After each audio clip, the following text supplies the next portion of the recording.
You are listening to the Grandest Tour by the Cycling Podcast, brought to you by iWalker. Flexible loans built for small businesses. iwoca.co.uk.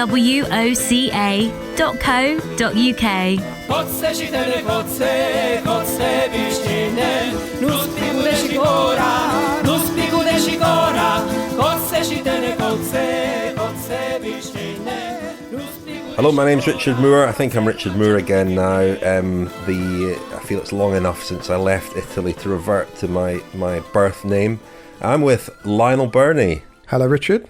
And guest presenter tonight for a run of our Giro podcasts, which might tip into the Vuelta as well, Ian Boswell. Thanks for having me, Richard. Good to see you again, Lionel. Not good to see me, Ian. Well, it is good to see you. Both of you are sideways on my screen, so...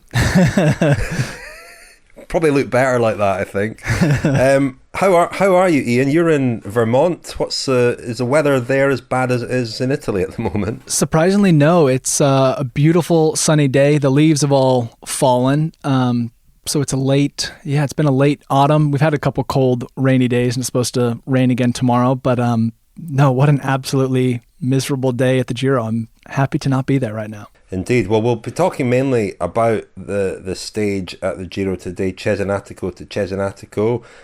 We'll hear from James Knox, who survived the stage, and they kept the pink jersey in their team. Sort of growing calls for the Giro to not finish. People wondering if it's even going to be possible. We haven't even started the third Grand Tour of the season yet.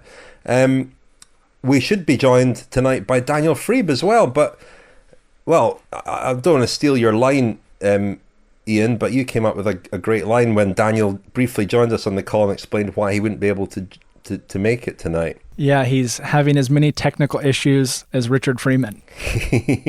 Indeed, yes. He's having technical issues. As far as we know, he's not demolished his laptop with a hammer or a screwdriver, but... he is having problems with his computer. So Daniel will be rejoining us tomorrow night, we promise you. We should explain for listeners, of course, Ian is a regular on Explore, our sometimes monthly series. It's resuming soon, isn't it, Lionel? It is, yeah. Yeah. But also, and more notably even than that, he is former professional rider with Team Sky and Katusha-Alpecin, retired at the end of last year. So what's it like watching? I mean, you've ridden the Giro before, Ian. What's it like sitting at home watching it? I've been enjoying, watching a stage like today is much more enjoyable on the TV than it is to be racing. But it's been some exciting racing. Following such a dramatic tour a couple weeks ago only, it's really been kind of wild to see how open the racing is. I mean, today's stage was incredible. You've seen some awful weather in the Giro. When it is in May, we've seen snow and foul weather, but to see it in October and kind of a very wide open race it's been something unique. And, it's been a crazy year for so many riders, but I think we're all happy to see racing returning, and we'll see if we can make it to the end of the season and the third and final Grand Tour. What's weird about it, I suppose in May, you have a sense, don't you, of you're racing towards summer. Even if the weather's bad, there's always the hope and the possibility that it's going to improve. Whereas when it's really bad and you're kind of racing into autumn/early winter, that must be quite tough psychologically, I think. Well, there's on that note, there's been something I've been kind of thinking myself, and how much riders have almost an internal biological clock. It's so many riders hit, mid-October, and, biologically, just after a year of racing in the World Tour, your body just seems to even now, I'm a year out of professional racing, mid-October hits, and I'm like, I want to chill out, kick my feet up, dig into some Ben & Jerry's, drink a couple more beers, and it's just a natural path that you develop over so many years. And I wonder how many riders kind of feel that same way racing the Giro at this point in the season, and then riders, who are preparing for the Vuelta, and normally they would be on holiday right now on a beach somewhere, kicking back, relaxing. Look out for the 6 day specialists. They'll come into their own at the Vuelta, maybe. Ilho Kaiser is going to win the Giro. He's going to suddenly... I think Michael Morkov will win the Vuelta, won't he? Yeah. Shall we get on with the tail of the tapper, please, Lionel? Indeed. Well, yes, stage 12, a long, cold and wet one, starting and finishing in Cesenatico, Marco Pantani's hometown, of course. It was up and down all day, and we had another stage win for Ineos Grenadiers, their third of the race, this time for Jhonatan Narvaez. The 23-year-old is the third Ecuadorian to win a stage of the Giro after Richard Carapaz last year and Jonathan Caicedo earlier in this race. Narvaez was part of a 14-man break that shaped the day. They built a big lead. Going over the penultimate climb, Simon Clark of EF Pro Cycling was out in front, but Narvaez and Mark Padun, the Ukrainian rider with Bahrain McLaren, caught and passed them. Then on the final descent, Padun punctured and was consigned to a long, fruitless chase to try and get back on terms with Narvaez. Corrections corner there, Lionel. He actually broke his wheel, apparently. Is that right? According to our friend and colleague Orla Shinowi. Okay, good. Because I was trying to find out exactly what happened. The common reports were a puncture, and then the Giro's press release said mechanical, so I was a little bit unsure, but a broken wheel. Well, anyway, he had to stop and get service, and then he had this long fruitless chase. He did get within 10 seconds of Narvaez with about 11 kilometres to go, but couldn't quite close the gap. And then there was this great kind of cutting between Narvaez in front and Padun behind, and the difference in their pedalling styles was quite stark. Narvaez looked really fluid and smooth, and Padun was all over his bike as the effort of chasing really started to take its toll. So a stage win for Narvaez, who clearly likes this area of Italy, because in early September he won a stage of the Settimana Coppi I Bartoli in Riccione, just down the coast, on his way to overall victory there. Meanwhile, behind in the peloton, it was absolutely smashed to pieces, and only 22 riders were left in the GC group. That was primarily because of some hard riding by, among others, NTT, who were looking to set up Domenico Pozzovivo for an attack. There were a few little moves from the veteran Italian, but he couldn't make anything stick, and all the leading riders, bar one, finished together. The only one who wasn't in that GC group was 10th placed Hermann Pernsteiner of Bahrain McLaren. He lost over 3 minutes and has slipped down to 14th place.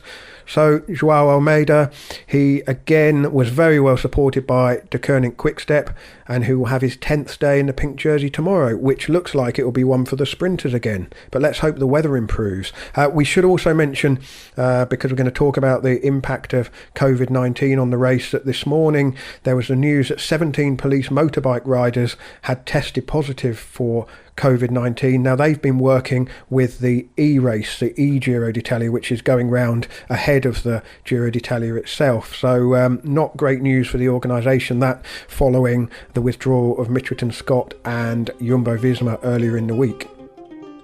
You are listening to the Grandest Tour by the Cycling Podcast, brought to you by iWalker, flexible loans built for small businesses. Join 50,000 customers taking on life's twists and turns and scaling new heights with iWalker.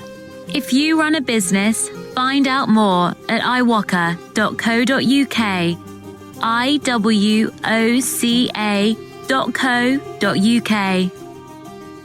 My name is James Turner. I am the IT manager at iWalker. So I'm passionate about everything to do with bicycles, been sort of following the industry, racing, and taking part in racing for as long as I can remember, and it's something that helps me keep very much sane and occupied in my downtime. Typically, there's a mix of indoor training, commuting, and group rides out with the club. At iWalker, I see myself as heading up the sort of the technical team, which is responsible for enabling people to get their work done. IT at iWalker is a definite sort of service-based IT department. We're in charge of making sure the tool set for people to do great work is in place. Thanks very much to our title sponsor, iWalker. They are in the business of helping small businesses, and we heard from one of their employees there, James Turner, a very keen and pretty good cyclist, I understand. If you run a small business and you would like to find out what iWalker can do to support your business, go to iwaka.co.uk. Yeah, we'll be hearing a bit more from James and some of his colleagues in some forthcoming episodes of our Giro coverage. They recently did a charity bike ride, and we'll hear about what they were raising money for probably in a couple of days or so. Maybe start of next week we'll run a little series on that. Well, chaps, Ian and Lionel, really entertaining stage today, and not so enjoyable for the riders, but enjoyable to watch.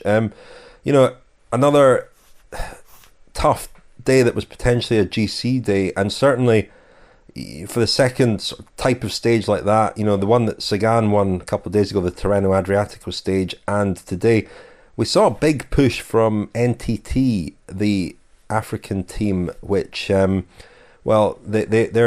discovered on the eve of the race that the NTT will not renew with them next year. We have an episode of Kilometre Zero coming up on that, actually, and I listened to your interview today with Doug Ryder, the team boss, Lionel. So a very uncertain future for that team, and these two tough stages, they've really ridden as though their lives depend on it. They're riding for Domenico Pozzovivo, and they've been an underperforming team, there's no doubt about it. The results have not, they've been a very unlucky team as well. They've had lots of injuries and so on to their best riders, but they've really rallied behind Pozzovivo, 37 years old now, riding with this injury that he sustained when he was hit by a car at the end of last year and then fell off again at the Tour de France.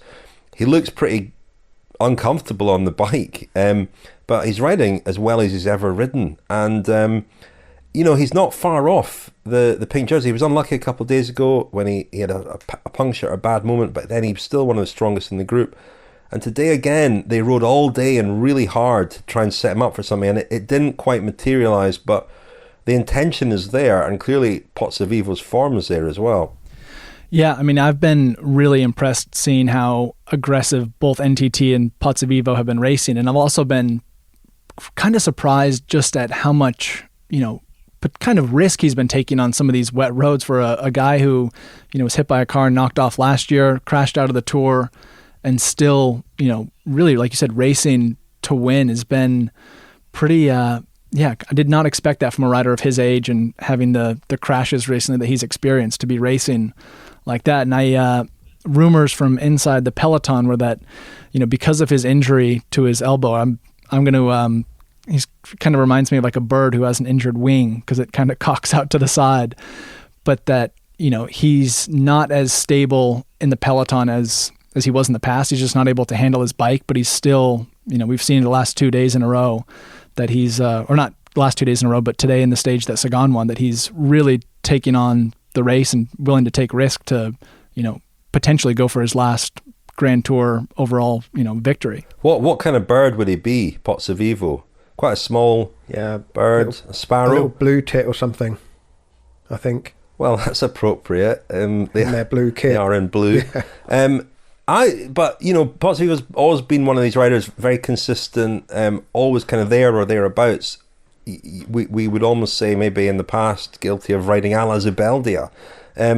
That's maybe unfair because he's also been quite aggressive at times too, but never really seen him like this, I don't think. And it is almost as if, he is just maybe riding in the bunch is so uncomfortable that he wants to get up the road on his own. Maybe that's what it is. Yeah, I mean, today on the final climb, he was left with no teammates and he was trying to attack over the top and put a lot of riders into, a difficult place, which was, crazy because a guy of his, stature and kind of size, he's not going to be riding the front in a group of, 2 riders to the finish line because there was still a fair chunk of change to go before the finish. But, he's definitely taking this race on, and maybe he's a rider who thinks that the race may not make it to Milan. Yeah, I mean, Pozzovivo's 6 times in the top 10 at the Giro, but never higher than 5th. His last stage win was in 2012 in the Giro. I mean, it is kind of 37 now, and as you say, with the injuries from last year's crash, it is kind of the last chance saloon for him, kind of now or never, I guess, to see whether he can get onto the podium in his home Grand Tour. And the GC, I mean, it's this fascinating battle, isn't it, between the veterans and the youngsters, really. But I do wonder that this image of Pozzovivo nursing his wing, do you think at the end of the day, Bjarne Riis... There's a joke coming. There's a joke coming, isn't Bjarne there? Riis cups him delicately in the palms of his hands and just strokes Pozzovivo on the head and says, "You've got through today. Yeah, flap as hard as you can tomorrow." I imagine that Riis and Doug Ryder, for that matter, are absolutely loving Pozzovivo at the moment, because he's giving them something that they've not had. And they have signed good riders like Michael Valgren and people like that, who unfortunately have not been able to deliver for whatever reason.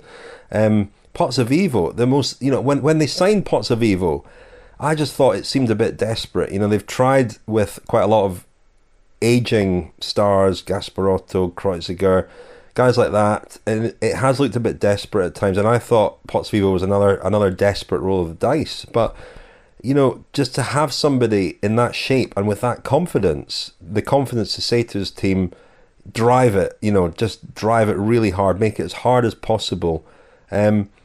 That brings out something in the team that we've not seen before. And Ben O'Connor rode really well today, and I spoke to him at the start of the race, and he was a bit under the weather at the time, and just at that time, and just hoping to get through those few days, and really very disappointed at the time in his own form, because he's been very promising in the past, but he rode outstandingly well today. And just having that, I mean, what does that do, Ian, to I remember you kept an audio diary for us at the Tour de France a couple of years ago, and what came through in that was you had Ilnur Zakarin there, and okay, Zakarin wasn't challenging for the podium, but having a focus to help him into the top 10 really seemed to bring an awful lot more out of you guys. Yeah, I think that having a purpose in a race is key for anyone, and obviously every team enters Grand Tours with a specific goal, whether it's a sprinter or GC rider, stages. But so many teams, we saw it in the Tour, we see it here, where a rider crashes out, a rider gets sick, and all of a sudden teams are left with nothing to really chase. And I think Pozzovivo rising up and telling his team, hey, this is what we're riding for, and they're riding for a lot more than just pink, which obviously Pozzovivo would love, but that's just, they're very much a team searching for contracts, and not just Pozzovivo, but everyone within that team, the organization. There's got to be a lot of pressure on them, and it's probably due to Pozzovivo's experience, that he knows that having a positive goal and not lingering on the fact that the team could come to an end at the end of the year is something really valuable and important for them. Well, there was also the stage win battle today, and that was a big break that had a big lead. It was about 14 minutes at one point, I think, and NTT cut it in half. They were going hard. Maybe the break wasn't going so hard all day, but hard enough for three of them more than that, sorry, quite a few of them survived. But Jhonatan Narvaez was the winner in sort of slightly fortunate circumstance, with Padun having that problem with his wheel. Who knows how it would have ended up. And it just, I think if Padun had caught him, I think he'd have won. It was on a sort of knife edge. And Padun chased really hard, as you say, Lionel, closed it to like 9-10 seconds, and then he just couldn't get close that final distance, and Narvaez rode off to win. And both very promising young riders. Padun won a stage of the Tour de Alps a couple of years ago, and I thought then that he was 22 then, and it was at a time when 22-year-olds didn't win races like that. It's very different now. But I don't know, do you know Padun at all? Ian, did you come across him when you were riding? I don't believe so, no. I did ride with Jhonatan Narvaez a few times, rode the front with him when he was at Quickstep, and I was at Katusha for our sprinters. But no, I've seen him, probably been in the same race, but I don't recall ever actually riding with him or being in a battle with him on a climb or something like that. But an impressive performance today, and an unfortunate time to break a wheel, but he kept it up. And it's those roads around Cesenatico today are roads that a lot of riders who have raced in Coppi Bartoli, very similar stages, as you said, Lionel, on the roundup. Narvaez, he won there not too long ago, and so it's roads and a terrain that you could see today. It's just up and down and left and right, and thankfully the roads weren't too slick. We didn't see a ton of crashes, but what a final. And another graduate from the Axeon Hagens Berman team as well. He rode with them in 2017 before. Well, he'd ridden with the Klein Constantia team, which is a sort of got links to Deceuninck-Quickstep, hasn't it? And then he went to Axeon Hagens Berman and then turned pro with Quickstep. And I'm not sure. I think he's got a pretty fast finish, Rich. I think if Padun had got up to him, Narvaez probably would have had the better of him anyway. But it was immaterial anyway, because he looked so good. I know Padun was rocking and rolling, wasn't he? But the contrast really was, it was kind of like the do's and don'ts of how to look good when riding solo, wasn't it? Narvaez looked very smooth. Had obviously a big gear, but he was turning it very well. Wasn't laboured at all, and thoroughly impressive victory. And their third stage win, Hagens Berman Axeon as they're known now, and they have the rider in the pink jersey too. And we're speaking to another graduate of that team, not Lionel. He didn't come through that programme. I came through the Axeon Burgers programme, yeah. The Hagen Das team. But Ian, you did come through that team some time ago. I did, yeah. I spent 2 years there, and it was a team that you've seen it today. It's very much still riders who came through that program are still friends, still family. I still stay in touch with riders who I raced with, and yeah, it's really become an organization that has left their stamp on the World Tour racing. I've seen so many riders come through that program and now at the front of these World Tour races. We made a Kilometre Zero, Rich. I know we've mentioned this on social media about that team and some of the graduates from it during last year's Vuelta, didn't we? But Ian, what? We did, but then I interviewed a few of the guys who were there, but I missed a few out who we had to then Photoshop into our slide afterwards because there are so many of them. Yeah, I was going to ask Ian, that it's to have such a high strike rate of developing riders. How have they done that? There's probably a sort of 50-50 chance that if you do a season or two with that team, you'll get a pro contract and actually make it beyond the initial 2 years of the professional. Yeah, well, I think the team initially kind of started in a time when there wasn't a huge emphasis of development. There was the U.S. national team had a pretty strong junior team and under 23 team, but riders just weren't getting the racing they needed in Europe outside of the national team. So the team was founded kind of around Taylor Phinney, and I think pretty quickly they were able to recruit some of the best riders in the US and abroad. Kind of started off with a lot of Aussies, I think, and Kiwis. Bewley was on the team and a few other guys. And from there, I think it really just became kind of noticed that riders from this team were going to the World Tour. So then it became pretty easy for them to recruit riders. When I was on the team, we had, George Bennett I was racing with, Jasper Stuyven, Jasper de Boos. So we had very quickly, it became an international team where under 23 riders from around the world were messaging Axel to try to get on that team. So it became almost easy for Axel to get kind of the cream of the crop. And then from there, having that competitive and successful culture just raises the level of everyone. And I guess having the surname Merckx makes it slightly easier to get into races as well, and give the riders the experience at the highest level that they can. Have we even mentioned that Axel Merckx runs the team? Well, there we are. I don't know if we have. I don't think. But Axel Merckx runs the team. I think his dad maybe won a few races. Eddie, not sure if you've heard of him, Rich. Well, there was this very great line by Sam Abt when Axel Merckx retired that between it opened his piece looking back on Axel Merckx's career by saying, between them, Axel and Eddie Merckx have won 526 professional races. That's very unfair because Axel Merckx was a pretty decent rider himself, who sort of lumbered with the Merckx name as a rider, but as a developer of talent, and it seems as a guy who's created this environment, this culture, he's done a brilliant job, and all the riders who've been through that program speak incredibly warmly about him. And one of his biggest wins was a stage of the Giro in the year 2000 in Prato, not a million miles away from, inland. No, actually a million miles away. It's right over the other side, isn't it? Near Florence. It's in the same country. When he also has, was he third in Athens Olympic road race? And I think when I spent some time at the Merckx's residence in Belgium between some races, and I think that's one thing that Axel hangs over his dad's head, is that he has an Olympic medal and Eddie does not. I mean, that's not a line that we get regularly from presenters in the cycling podcast, is it? That we hung out at Eddie Merckx's place. I was actually, I have a little story about that.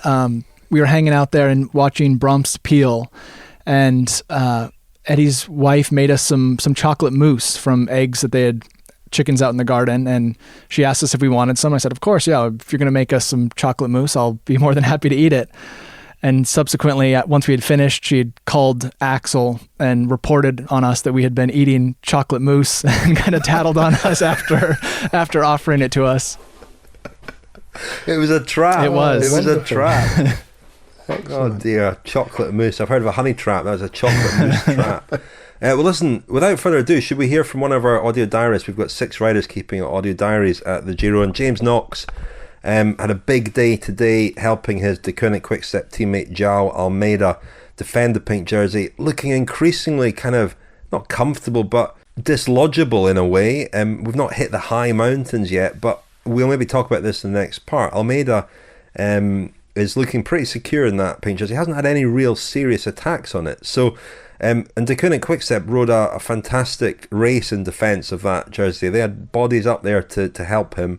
And, at some point we'll maybe start to talk about Almeida as a serious challenger. But here's James Knox recovering from today's stage. Hey guys, gonna do my best to sound a little bit chirpy in this audio diary, but being brutally honest, I am an emotional and physical wreck here. I'm tuckered up in bed, finally starting to feel a little bit warmer, a little bit coming around after what was really one of the worst experiences of my life. Sounds dramatic, but it was truly awful. Like I said yesterday, Nova Collie, hard day out, 4,000 meters. A really, really hard day actually. I know we didn't see big attacks and stuff, but NTT rode a really hard pace, and they set us all up for disaster because they went balls to the wall, all out on that Pugliana, the hard climb, with about 60 or 70k to go. I'm checking over my power files, and I did some very big numbers for me. And from there, it all went wrong because we all buried ourselves and then got frozen, absolutely frozen. It was pissing rain. I think it was about 7 degrees, and yeah, it was just piss wet through. Freezing down these ascents, shivering. I think I did 2-3 hours shivering. Teeth chattering away, trying to get gels in me. Riding the bike, but not actually riding the bike. It was not my bike. It was just swinging around from underneath me. Couldn't feel my legs. Just sort of shuffling around. That being said, we did have 4 guys in the 20-man group, so we did do an outrageous ride. That's the one big positive. I think this, the front group, everyone was just dead. Absolutely dead. There was no one could attack because no one could go hard. Well, no one could go any harder. It was just survival basically. And then tried to ride her into the finish. Got a hot tea at 10k to go or something, 15k to go. That didn't do anything. Got to about 5k to go. Things started to get weird. The relentless shivering and stuff, and I just started to feel like I couldn't ride the bike anymore. Couldn't really see. I started losing my vision. This sounds really dramatic, I know, but I think I just bunking hypothermia. Barreled up in one. I just pulled out a line and just tried to get to the line because I couldn't do anything. Shivered in a hot shower for 20 minutes. Shivered drinking hot tea. Got driven straight to the hotel. And I've been in bed ever since. So what a lovely October Giro. Wow. Oh my God. This is some audio diary. I'm really painting a nice picture, aren't I? But still got the pink jersey. We rode like troopers. So there's a lot of positives to be taken, but please, no more 8 degrees and pissing rain. Won't be pretty getting to Milan like this. Will not be pretty. I think we've got a PCR test later. Tell you what goes around quick, and it'll get us into us all when we're all battered and bruised and broken men. Bit of coronavirus now, that's going to do some damage. So we'll see how that goes. Let's hope for some negative test results. Fingers crossed there. That's about it. Glad everyone got round in one piece. A lot of broken men out there. Battlefield. What a horrible, horrible, horrible day. A day to be watching from the sofa, not to be out there riding anyway. Another day done. Thanks for coming. The Cycling Podcast is supported by Science in Sport. Science in Sport. Fueled by science. Thank you to Science in Sport for their support of the Cycling Podcast. They do not make chocolate mousse, Science in Sport, at least not yet. Lionel was just saying that he is, well, stunned that he has never had any of Claudine Merckx's chocolate mousse. But maybe you have, Lionel, without even knowing it. Well, I was saying, given the volume of chocolate mousse that I have eaten, it's the odds are that I probably have had some of Claudine Merckx's, but just without knowing it. Well, if you'd like some proper sports nutrition products, go to scienceinsport.com and at the checkout enter the discount code Ian SISCP25. What was that? Sorry, SISCP25.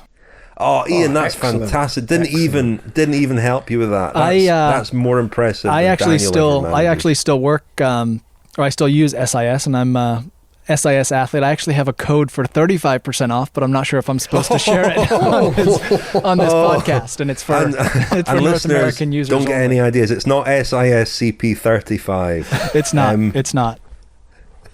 No, that's terrible bragging. Your first appearance as a guest presenter and you come on with a brag like that. I wonder how many people have tried entering SISCP95 just to see if they can get lucky. It doesn't work, folks. It doesn't work. 25% is incredibly generous. It is. You should fill your boots with Science of Sport products. Before the break there, we heard from James Knox. I think he just stopped shivering. But I think a very vivid description of what a tough day it was out there. And he sent me another message after he sent in that diary saying, I'll tell you what I'm not looking forward to, the Stelvio in a week. And as the weather deteriorates and we see riders in a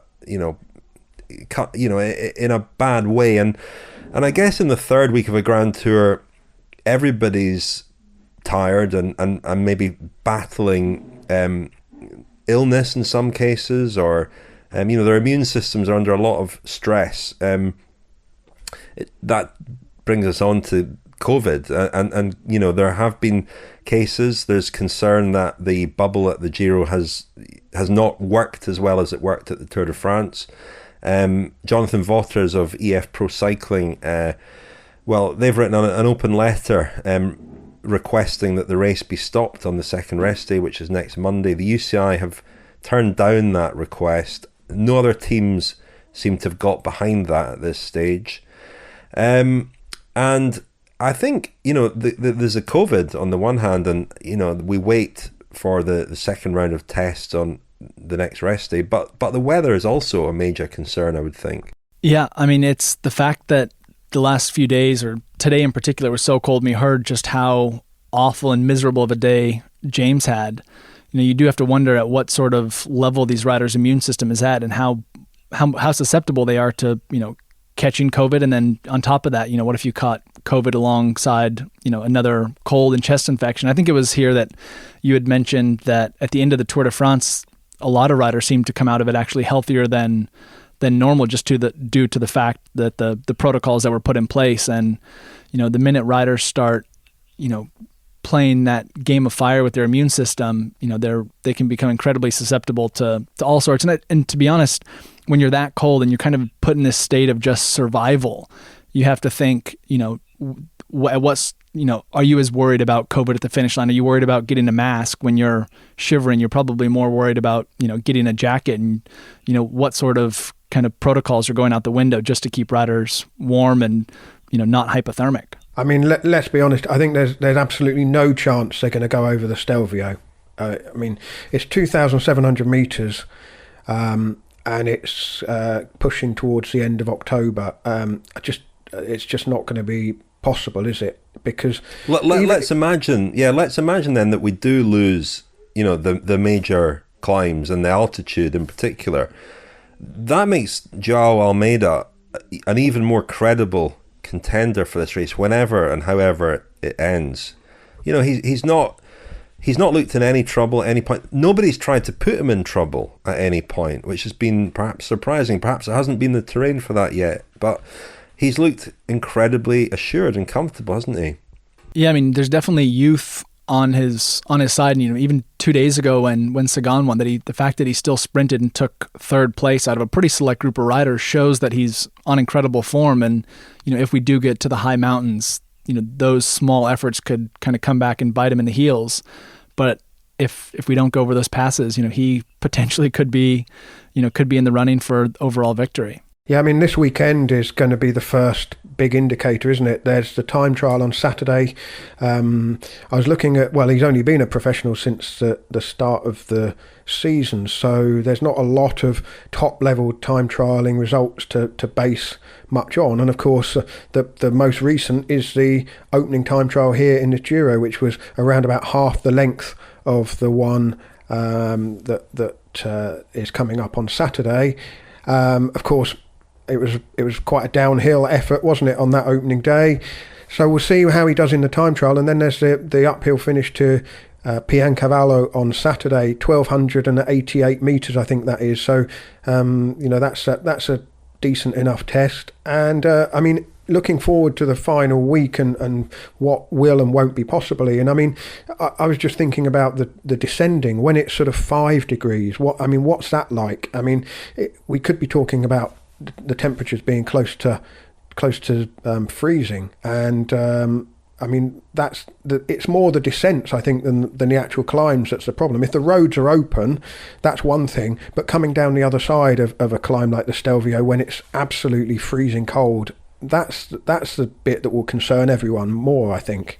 Yeah, and especially on a climb that long, you're going to inevitably, you know, get hot, and you can't ride up the climb with a rain jacket zipped up and all the proper clothing that you would need on the descents. Then it becomes a case of, you know, how quickly can you get that clothing on. And, you know, you could hear from James today just how cold he was. It becomes incredibly difficult to even zip up a jacket. And when you get to the finish line, like he said, you know, he could hardly see, you know, you're very close. I mean, it always amazes me how far professional athletes push themselves. And the fact that, you know, James could get to that point of, you know, just physical distress and still, you know, ride to the finish is incredible. And, you know, descending something like the Stelvio when you're that cold is incredibly dangerous, and it's probably something that, you know, we've seen the CPA try to put in a cold weather protocol, but, you know, this race and the RCS wants this race to go to Milan, and I think they're going to try to do everything possible to make that happen and make the show, you know, a spectacle. What do you make, Richard, of Jonathan Vaughters calling for the race to be curtailed on Sunday evening, really? Just go through the time trial and an uphill finish and call it quits and say that the 2020 Giro was a fortnight? I mean, a cynic might say that they've got 2 stage wins in the race, and that they've done pretty well out of the race and would have less to lose from the race stopping on Sunday than other teams. It's a strange one. I mean, there's nothing to stop them pulling out. There is, of course, there are rules in place to stop, or there are penalties for teams pulling out. But in these circumstances, you know, one rider of theirs, Lawson Craddock, left the race to return to his pregnant partner, which everybody understands. And I think it certainly wouldn't look good if the UCI, you know, issued fines or some other penalty to a team that withdrew in these circumstances at this time. So there's nothing to stop them leaving the race. So it's a curious one in a way to unilaterally call for the race to be stopped. Would the fines be greater than the fines for wearing jerseys with ducks on? Yeah, well, exactly. They were fined like €4,000 or 4,000 Swiss francs, weren't they, for their kit at this race? I mean, I think we have to wait and see what the COVID tests come up with on Monday. That's the key date now, and that will, you know, we saw with Mitchell and Scott, they had 1 case with Simon Yates, and a few days later it was another 4 cases. So, you know, it's confused a bit because the team that had a rider test positive for COVID, Jumbo-Visma, did pull out. The other team that had a rider test positive for COVID, Michael Matthews of Sunweb, well, his second test came back negative. So, you know, it might not be that the Sunweb riders have been exposed to it directly within their own team. Jumbo-Visma, as far as we know, the Kreuzvik test was valid, and So, they've pulled out. Mitchell and Scott are away as well. So it's feasible, I suppose, that all the riders are okay on Monday. But who knows? But that's going to be absolutely critical in determining whether the race makes it to Milan or not, I think. Shall we wrap things up there, chaps? Let's do it. Ian, you're going to be joining us again, I think, for the next few nights. I will be. And let's hope that Daniel Freeb can resolve his computer issues for tomorrow evening. We do want him to join us before he heads off. I was going to say, I know he mentioned that he was having technical issues, but his pick for the Giro, Pernsteiner, lost some places today, so maybe he was a little bit embarrassed to come on the show. Yeah, that did cross my mind. Yeah, he's his rider, isn't he? And he did lose a bit of time today. So you're probably right, Ian. He's probably made it up. We did see him on screen briefly, didn't we? And he had a rather fetching kind of skull cap on, which I'm not sure he'd been running. He'd just been running.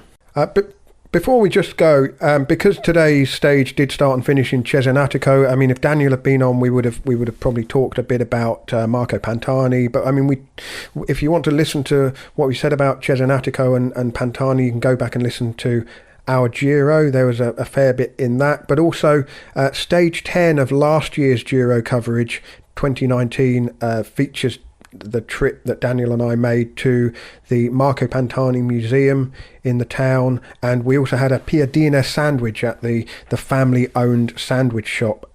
So it was quite a nice little package that Daniel put together on that. So stage 10 of last year's Giro coverage, if you want to have a listen to that. So you've had a sandwich by Mrs. Pantani, but no chocolate mousse by Mrs. Merckx. Never mind. I'm trying to think of any food that I've had made by famous cyclists. I'll have to get back to you on that.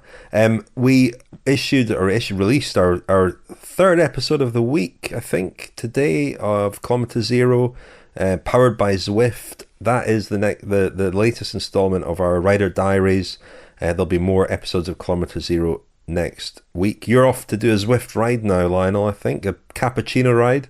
I am, the evening cappuccino ride, yes, with however many people have registered to join the Zwift meetup. We'll be doing a lap or two of Central Park in New York. I better get a move on. We're starting in 45 minutes. I've got to get over to New York. When's the next one? Sunday morning? Sunday morning, yes. And if you check out our Twitter feed, I must work out a way to put this on our website so that people can easily apply to join the meetup rides. But there'll be one on Sunday morning, 9:30 UK time. If you'd like a place, email us, contact@thecyclingpodcast.com, and just call your email Zwift Ride, and I'll until it's full, I'll keep adding people. Great. Well, thank you, Ian, and thank you, Lionel. And before we go, a few thank yous from us to friends of the podcast. Those of you who've signed up at thecyclingpodcast.com. From me, a big thank you to James Maltby, Nicholas Skip, Chad Marshall, Christopher Howlett, Matthew Grant, and Edgar McCulloch. And from me, Stuart Toombs, Gareth Wells, Alan Howe, Martin Douglas, Graham Loaf, and Daniel Power. And a big thank you from me to Stuart Ross, to Paul Bowles-Belzanegui, Mary Garner, Brad Duff, Callum Duncan, JJ Steen, and Andrew Derrick.